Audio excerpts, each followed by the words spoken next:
May na po kamo sa Divicol. Sa video na ito ay magpapasalamat po ulit ako sa buong pamilya ni Manoy Kanoy. So, galing pa ito guys ng Gatchy Torena dito sa Camarines Sur. Ayan, pinadalhan na naman po kami ng anit. Tapos itong mga kasag. Ayan guys, oh, sobrang lalaki. Salamat po sa buong pamilya ni Manoy Kanoy na palaging nag-e-effort na padalhan kami nitong mga seafoods na mga alaga niya sa kanyang karagatan. Joke.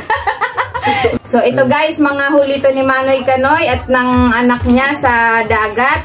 Talaga namang pinagpapala siya kasi lagi din siya nagbibigay sa amin ng mga ganito. Lagi siya nagpapadala kapag may okasyon sa amin. Ayan guys, so thank you so much Manoy Kanoy at sa buong pamilya mo po.